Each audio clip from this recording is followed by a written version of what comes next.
التامة. أعوذ بكلمات الله التامة من غضبه وعقابه ومن شر عباده ومن همزات الشياطين وأن يحضروني. بسم الله الذي لا يضر مع اسمه شيء في الأرض ولا في السماء وهو السميع العليم.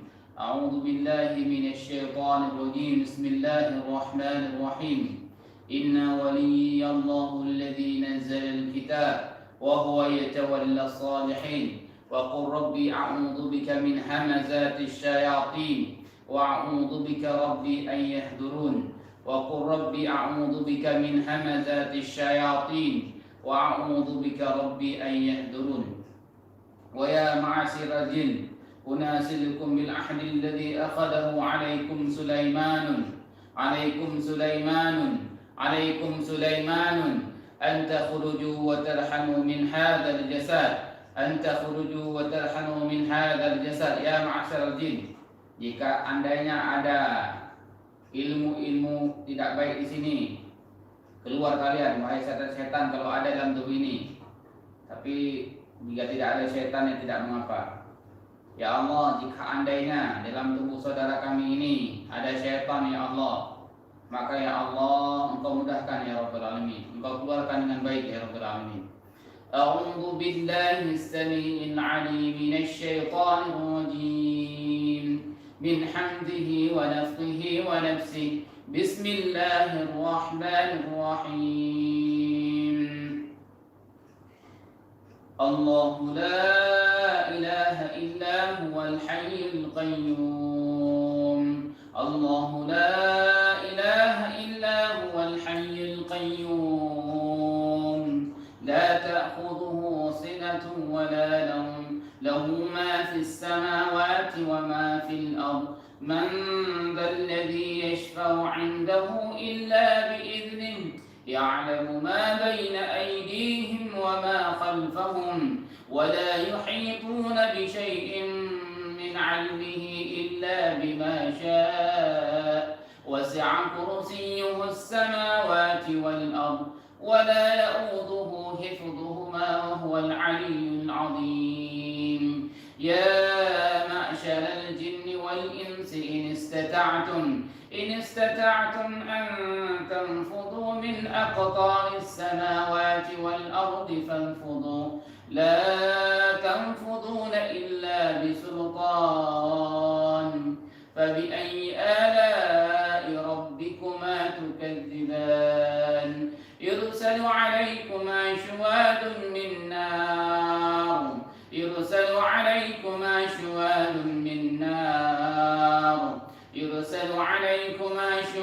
من نار فلا تنتصران. فبأي آلاء ربكما تكذبان. أعوذ بالله من الشيطان الرجيم. فلما ألقوا قال موسى ما جئتم به السحر إن الله سيبطله إن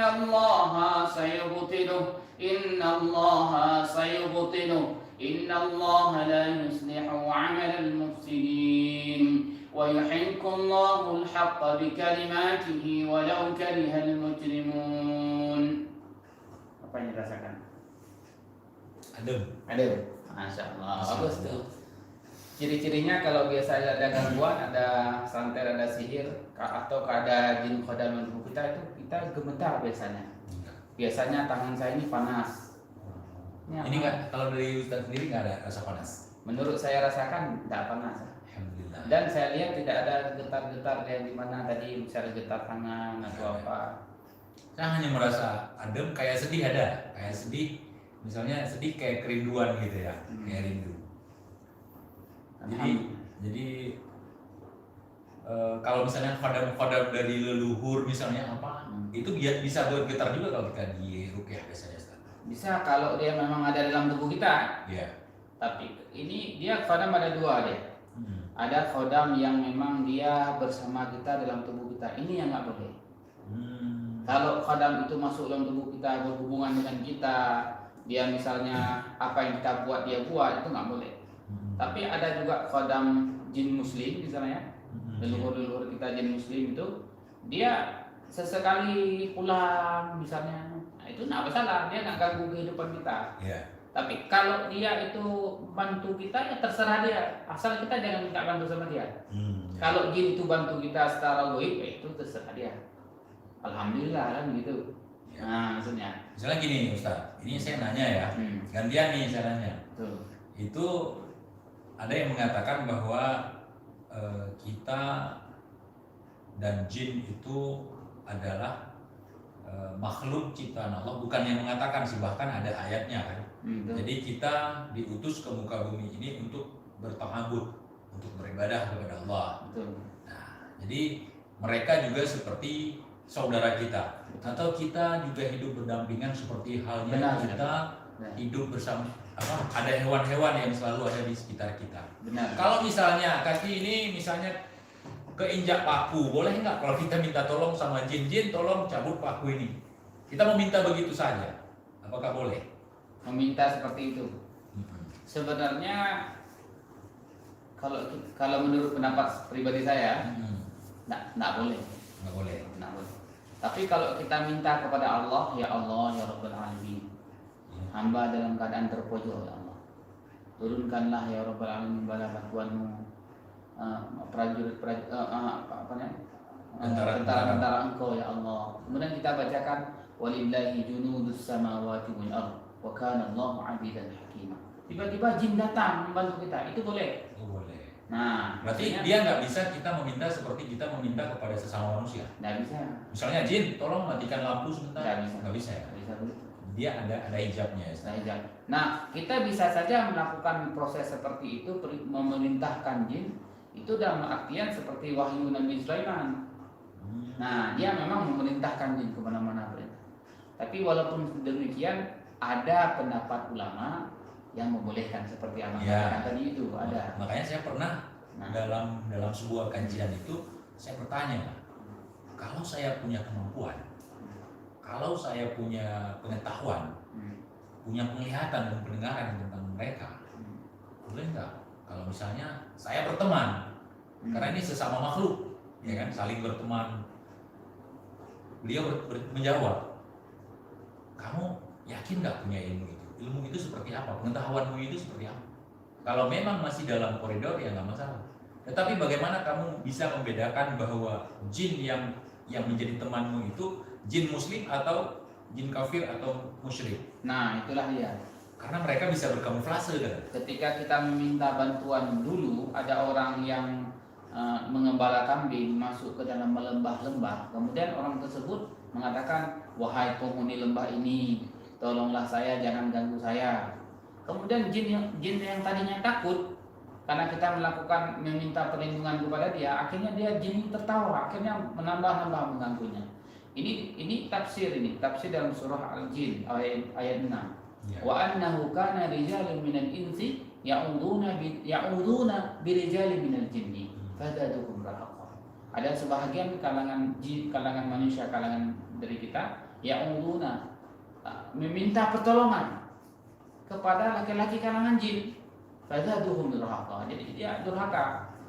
Minta tolong dia di sini dengan bermacam-macam, apalagi minta tolong untuk mencelakai orang. Itu udah lain. Itu Kita lain. tolong sama kawan sesama manusia itu nggak boleh. Nah, di sini para ulama banyak di sini para ulama banyak lebih mefokuskan untuk kita tidak berurusan dengan jin.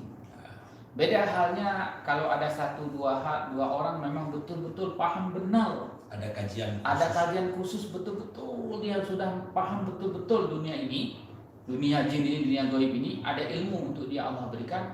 Mungkin hanya dia seorang. Jadi istilahnya dengan kata lain bukan menyeluruh. Dibolehkan secara menyeluruh itu tidak. Ada terkecuali maksudnya. Ya, ada pengecualian. Ada pengecualian. Seperti Bang TJ ya ke Rusia. Kan bisa semua orang masuk ke Rusia. Iya, benar ada pengecualian. Ada kecualian. Dan ada urusan yang penting atau tidak. Sejauh mana kepentingan dia di situ? Nggak bisa orang Sembarangan nggak bisa. Orang sawah datang ke sana kan? Tapi saya orang sawah. Orang sawah. Ya.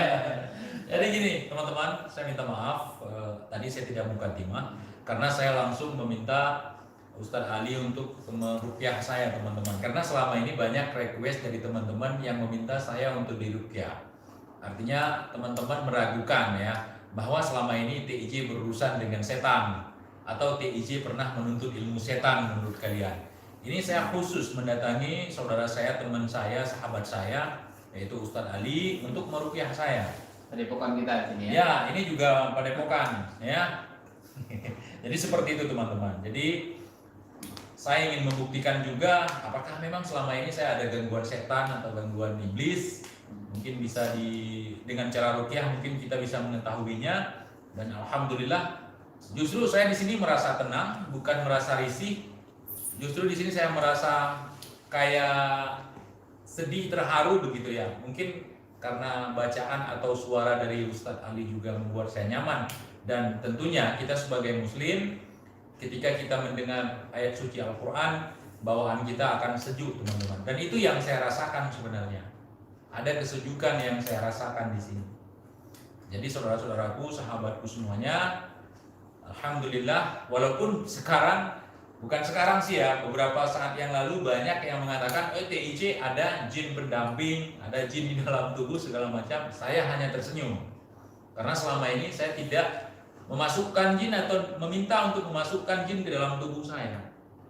Ya. Jadi seperti itu teman-teman. Kalaupun ada, saya tahu ada yang mendampingi saya. 2 orang malaikat, Rakib dan Atid, yang mencatat amal baik dan yang mencatat amal buruk. Jangan salah-salah teman-teman, ketika TIJ mengatakan TIJ ada malaikat yang mendampingi, seolah-olah kesaktian. Bukan, setiap dari kita pasti ada yang beriman kepada malaikat. Itu termasuk ke dalam rukun iman kita. Ya teman-teman ya. Nah kemudian ada memang yang mendampingi saya dari jauh teman-teman. Baik, misalnya ada yang menerawang atau apa, ada harimau katanya. Ada khodam harimau yang mendampingi atau leluhur yang mendampingi, itu ada. Tetapi saya tidak pernah mau mereka untuk masuk ke dalam tubuh saya. Ingat saudaraku, seorang manusia yang tubuhnya bisa keluar masuk jin atau setan, maka manusia itu sangat lemah teman-teman. Maka manusia itu sangat lemah. Saya ulangi sekali lagi, ketika ada manusia yang gampang dirasuki atau gampang keluar masuk jin ke dalam tubuh dia, maka sesungguhnya dia adalah manusia yang sangat lemah.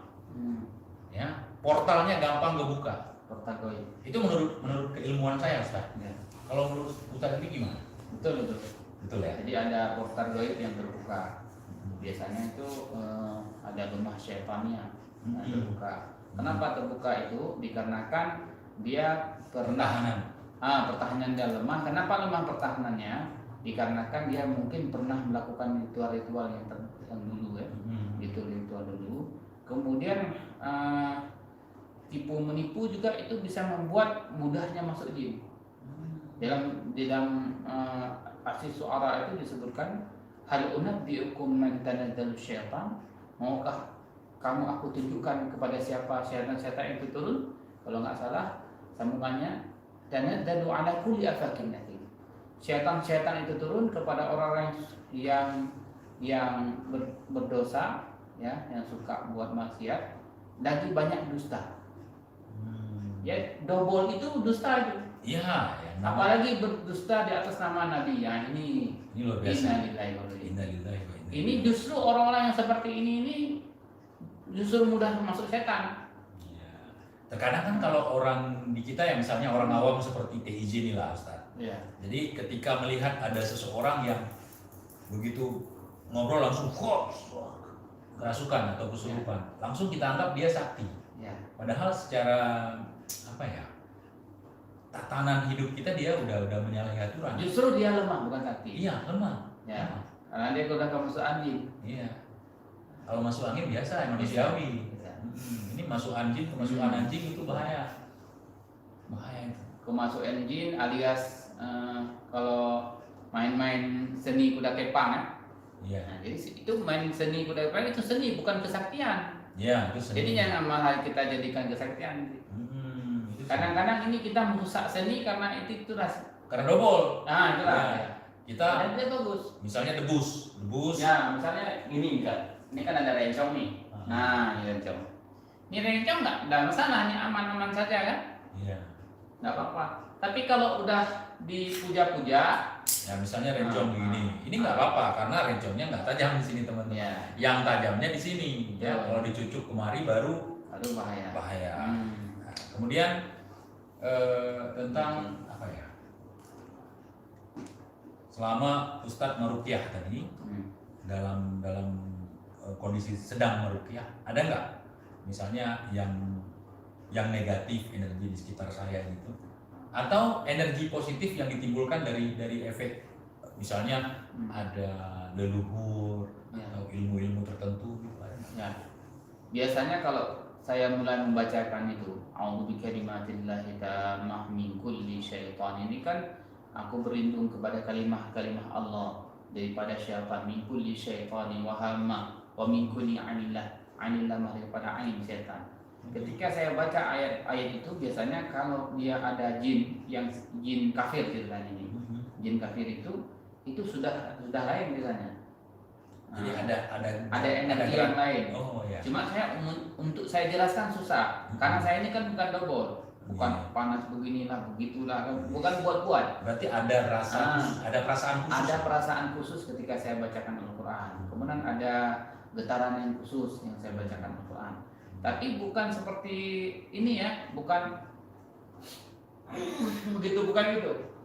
Jadi kata Kiai Imron itu, salah satu guru saya, seseorang beruqyah atau seseorang yang katanya ahli agama, ketika dia melawan dukun, atau kalau bahasa sekarang yang lagi ngetren itu apa, grebek dukun ya. Nah, grebek dukun. Ketika dia melakukan membacakan ayat atau apa, tetapi justru orang yang bergaya agama ini yang membal, justru itu bermasalah sebenarnya. Nah, itu yang selama ini saya lihat di lapangan ya Ustaz ya. Istilahnya kita ini memang bukan paranormal Ustaz, dan saya juga bukan seorang Ustaz. Jadi ketika berhadapan dengan dukun santet, kalau misalnya yang kita sebagai penyerang dukun santet, kita yang tumbang, Ya. kita yang muntah darah, Ya. berarti kita malu, ini aib nih. Itu suatu aib yang besar. Aib yang besar, masa kita membawa ayat Allah, Betul. membawa sholawat, kita yang tumbang. Ya. Itu sebuah aib dan nggak boleh dipamerkan. Aib besar sekali itu. Dan insya Allah selama kita melakukan kegiatan seperti itu dulu-dulu ya, dan baru-baru ini kalau kita berjumpa dengan dukun santet, kita nggak pernah mau tumbang. Ya. Dan alhamdulillah dukun santetnya yang kabur. Betul. Jangankan untuk direkam, untuk diajak bicara pun mereka nggak mau. Nggak mau. Nggak mau. Kenapa seperti itu? Karena sejak Al-Quran belum turun saja, ketika Nabi Musa berhadapan dengan Fir'aun, dengan tukang sihir Fir'aun itu disebutkan wala yuflihu sahiru haitsu ata. Tidak akan pernah menang tukang sihir dari mana saja dia datang. Kalau tukang sihir itu menang, berarti dia itu bukan membawa iman dan Islam, atau dengan kata lain imannya tipis, atau mungkin dia bercampur. Atau mungkin gini Ustaz, sekarang kan banyak praktisi yang sakti melawan dukun santet.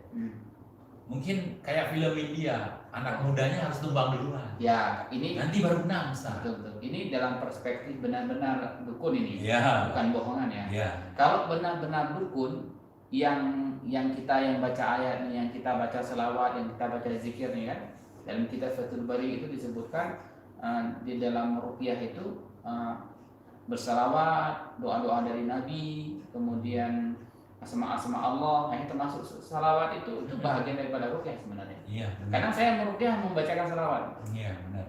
Hanya saja tidak di YouTube-kan. Jadi ini salah seorang dari guru kita pernah mengatakan kepada saya bahwa ketika kita menyerang dukun santet nih, Betul. Terus dengan ayat-ayat suci Al-Quran, salawat, dengan kalam Allah, dengan sholawat, jangankan kita untuk ditumbangkan atau dimuntah darahkan, pakaian kita aja nggak bisa dikotori sama dukun santet. Tersentuh pun Tersentuh pun enggak. enggak. Itu artinya yang disampaikan beliau.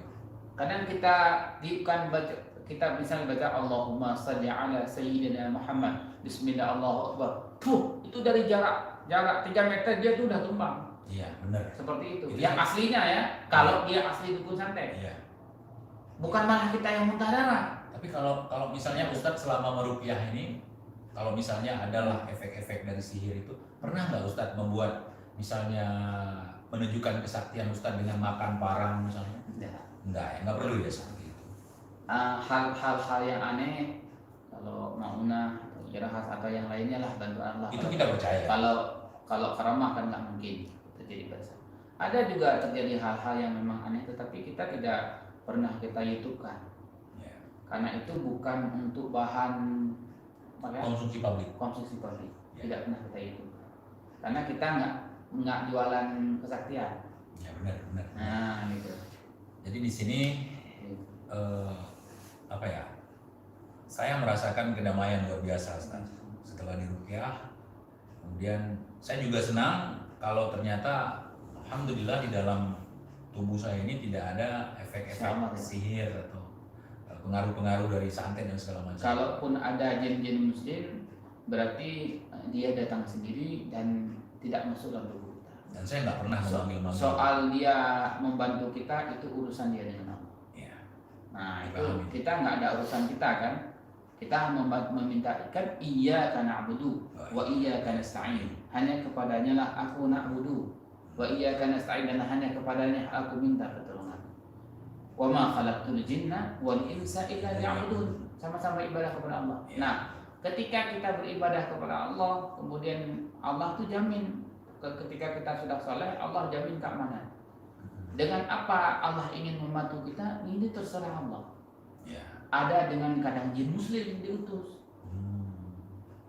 sebagai pengawal kita. Tapi kita biasanya nggak tahu. Tapi kita nggak pernah minta dan kita nggak tahu itu. Baru tahu dukun yang tahu. Misalnya seperti saya meruqyah. Kadang-kadang ketika saya meruqyah, bismillahirrahmanirrahim, jin itu udah buka harimau misalnya apa. Ini kerasukan dari kerasukan pasiennya. Betul-betul kerasukan ya, bukan kerasukan settingan. Ini kerusakan betul. Kemudian dia bilang, kalau kamu hebat, yuk kita berdua saja tanding, jangan bawa pasukan. Loh, bawa pasukan mana? Tuh belakang tuh rame. Loh, saya nggak tahu, saya nggak bisa lihat pasukan itu, nggak pernah saya panggil. Tiba-tiba ada sendiri itu jin-jin muslim. Gitu. Dan kita nggak pernah minta. Ya, benar. Jadi kalau dalam ilmu saya yang pernah saya pelajari Ustaz ya, kalau kita sering kerasukan, maka tubuh kita ini akan terjadi kerusakan. Betul. Itu ilmu yang pernah saya pelajari. Betul. Jadi kalau misalnya saya melihat di YouTube ada orang yang setiap hari, setiap malam kerasukan, apakah sakti ini itu segala macam, di YouTube ya saya lihat ya, itu dapat saya pastikan dua kemungkinan. Ya, kalau enggak kerasukan settingan, bohong-bohongan, dia lemah. Yang kedua, dia berbohong dengan keilmuan tersebut. Karena kenapa?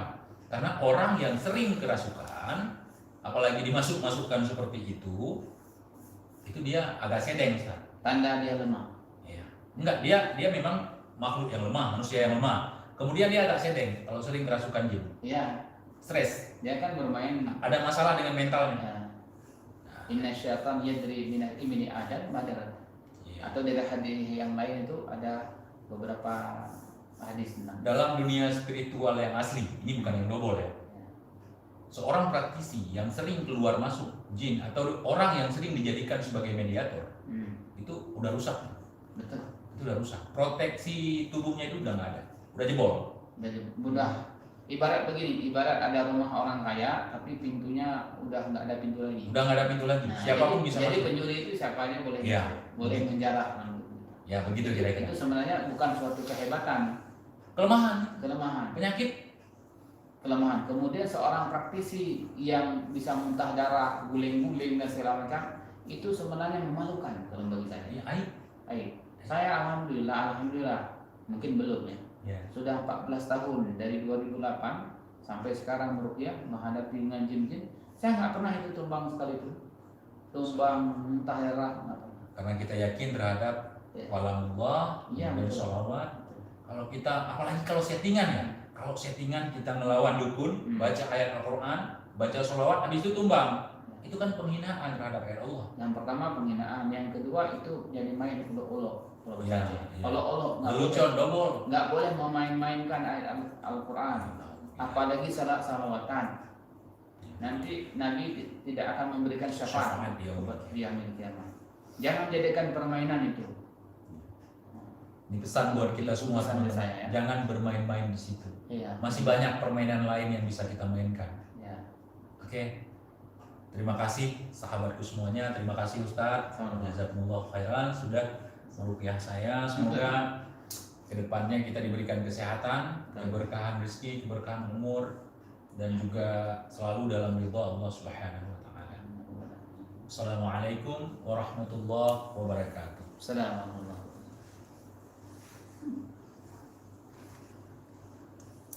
Jadi